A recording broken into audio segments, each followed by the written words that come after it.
अमीश जी, ये जब्र भी देखा है तारीख की नजरों ने, लम्हों ने खता की थी, सदियों ने सजा पाई। उस वक्त के प्रधानमंत्री जवाहरलाल नेहरू की जिद के सामने सरदार पटेल ने घुटने टेके और हमारी संविधान सभा को इस बात के लिए मना लिया कि चाहे अस्थाई तौर पे ही सही 370 को, जो उस वक्त 306A कहा जाता था, उसे अपना लिया जाए। और क्योंकि सरदार पटेल कह रहे थे, उनकी बात का वजन था, और उन्होंने फिर एक पट्टी पढ़ाई के साथ, देखिए कश्मीर का मामला युद्ध में फंसा हुआ है, युद्ध विराम हुआ है, यूनाइटेड नेशंस गया है, वहां स्थितियां सामान्य नहीं है, तो अस्थाई तौर पर टेम्परेली एक प्रावधान कर दिया जाए। और वो टेम्परेरी प्रावधान आज 70 साल से ऊपर हो गए। अमित शाह जी ठीक कहते हैं कि ये अनुच्छेद अस्थाई है, लेकिन वो भूल जाते हैं कि उनके घोषणा पत्रों में ये स्थायी मुद्दा हो गया है।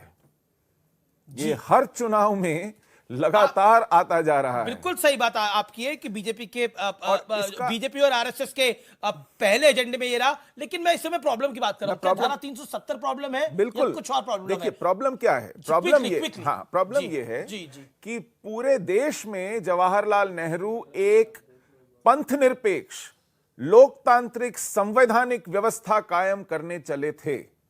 उसके लिए उन्होंने अपनी संसद के अधिकार क्षेत्र में देश के चप्पे चप्पे को रखा।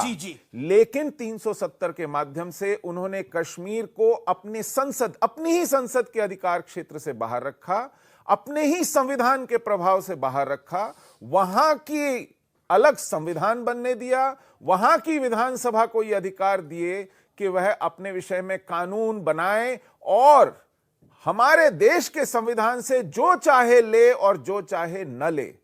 इस तरह की स्वायत्तता कश्मीर को दी गई और उससे ये जहनियत पनपी कि हम इस देश का हिस्सा नहीं हैं। जी, और ये किस लिए किया गया, बस आखिरी बात, वो इसलिए किया गया। मेरे व्यूअर्स के लिए एक लाइन में, बिल्कुल आपको मैं समय दे रहा हूं, सिर्फ इसलिए बता दीजिए समस्या क्या आपको, सिर्फ इसलिए किया गया। समस्या 370 समस्या नहीं, ये पैकेज, ये पूरा समस्या है। सिर्फ इसलिए किया गया क्योंकि जम्मू और कश्मीर शेख का आग्रह था कि ये एक मुस्लिम मेजॉरिटी स्टेट है, ये एक हिंदू मेजॉरिटी कंट्री में आया है, आपका सेक्युलरिज्म गया भाड़ में, हम अपनी नीति अपनी व्यवस्था यहां चलाएंगे, हमें आपकी व्यवस्था, आपके संविधान, आपकी संसद से कोई लेना देना नहीं है। और इसको अपीज करने के लिए, इस माइंडसेट को, इस दृष्टिकोण को अपीज करने के लिए यह किया गया, जो आज वो जहर का बीज बड़ा पेड़ बन गया है। और वो आइडेंटिटी पॉलिटिक्स आज जिहाद का रूप ले चुकी है। यह मुख्तसर तौर पे समस्या है।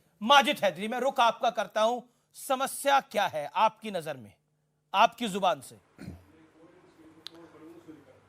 और हल क्या है? अमीश देवगन जी, आपने इनको जैसे वक्त दिया, मुझे भी टाइम दीजिएगा क्योंकि मैं तो पत्रकार हूं। देखिए, सबसे पहले जो अमित शाह जी ने संसद में कहा वो 100% सच्ची बात है, 100% पक्की बात है। आपने सिर्फ उन्हें गृह मंत्री कहा, मैं तो कहूंगा कि सत्यवादी गृह मंत्री। लेकिन बात इसमें एक और भी है। सबसे पहले ये है कि अगर हम आज जवाहरलाल नेहरू जी को इस मामले में कहते हैं कि उन्होंने कोई गलती की, हम ये भूल जाते हैं कि अगर हम आज बात कर पा रहे हैं या कोई भी मंत्री या बाकी जो संसद में बात करते हैं, उनको वहां तक पहुंचाने का जो मेहनत की है वो सब पंडित जवाहरलाल नेहरू जी ने की कि उन्होंने देश को आज़ाद कराया। वरना तो आज भी सब गुलाम होते और शायद राहुल गांधी जी से लेकर अमित शाह जी तक सब गुलाम होते और कहाँ कहीं बात करते कश्मीर की। वो पहली बात। अब जो दूसरी बात धारा 370 की है, देखिए टेम्परेरी इसलिए था कि जब तक मसला कश्मीर हल होता।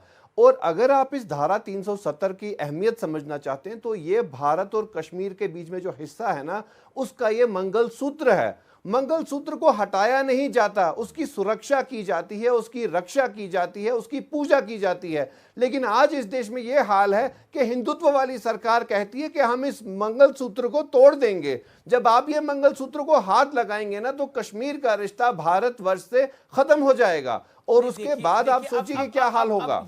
इसलिए कानून समझने की जरूरत है। देखिए माजिद हैदरी, मैंने आपको पूरा वक्त दिया, बीच में नहीं। मैंने बोला कि ये डिबेट, आज बहस जो है वो इतिहास के पन्नों में जाएगी।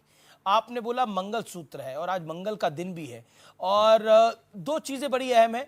मैंने आपसे समस्या पूछा, आपने धमकी दे दी कि अगर ऐसा होगा तो कश्मीर स्थायी नहीं रहेगा। मैंने तो आपसे समस्या पूछी थी, मैंने तो आपको ये देखिए, पूछा ही नहीं मैंने था। आपसे मैंने तो कहा आपसे कि सवाल ही ये नहीं तब पूछा तक कि टेम्पररी 370 है अगर जब तक हटेगी आप मसला ना। कश्मीर हल करें। माजिद तो आप हैदरी, मसला मैंने तो कश्मीर हल आपसे, कर दें। Majid Haidri, with all due respect to you, as you said you are a journalist my dear friend, आप मुझे बताइए, मैंने तो आपसे समस्या पूछी थी, मैंने तो पूछा प्रॉब्लम क्या है। आपने तो धमकी दे दी, आपने बोला कि अगर मैंने आपसे कहा ना ये टेम्पररी ये है कि मसला हटाई गई कश्मीर प्रॉब्लम है, आप तो मसला कश्मीर कश्मीर भारत हल का कर हिस्सा दें नहीं तो रहेगा। धारा आप 370 की जरूरत ही नहीं रहेगी। भारतवर्ष के बड़े चैनल पे बैठकर ये बात को कह रहे हैं और फिर आप कह रहे हैं हिंदुत्ववादी सरकार है। और अब आप मुझे बताइए,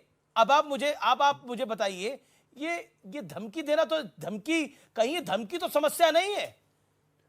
मैं अभी देखिए, पहले धमकी राउंड में नहीं सिर्फ है, समस्या मैं ही देश को पूछ रहा था, समझाना चाहता मैंने हूं कि किसी से पूछा ही नहीं मंगलसूत्र वाले सोल्यूशन क्या है। रिश्ते की अहमियत आप समझें। नहीं, देखिए, आपको मैंने पूरा वक्त दिया, सॉल्यूशन लेकिन ये उस है कि समय आप का मसला उपयोग कश्मीर- आपने धमकी देखिए, देने में करा। मोदी जी से ताकतवर आपने कोई धमकी प्राइम देने में मिनिस्टर करा। है मैं नहीं, शायद देखिए, अब आगे तारीख में कोई प्राइम मैं तमाम मिनिस्टर तर्कों आएंगे के बाद रूलिंग पार्टी के प्रवक्ता के पास जाऊंगा, तमाम तर्कों के बाद, कि सब अपनी बात कर रहे हैं, क्योंकि सरकार आखिर में बोलती है, सरकार का जवाब आखिर में होता है, ये संसद में भी बहस का हिस्सा होता है। इसीलिए मैं पहले आप लोगों को मौका दे रहा हूं पूरा बात रखने का और अपनी बात को करने का। मैं अब नेशनल कॉन्फ्रेंस के member of parliament Hasnain Masoodi के पास जाता हूं। मसूदी साहब, कश्मीर की समस्या क्या है? क्योंकि अब धमकी आ गई है, अब फारूक अब्दुल्ला साहब ने भी धमकी दी है, तो क्या धमकी बड़ी समस्या है? इंडियन फोर्सेस को अंडर एस्टिमेट करना, इंडियन गवर्नमेंट को अंडर एस्टिमेट करना बड़ी समस्या है? देखिए, हमें देश की जो जनता है उसको कहना है कि कैसे और किस पस मंजर में 370 आया। देखिए, जब मैं 15 समस्या पूछ अगस्त रहा हूं सर, 1970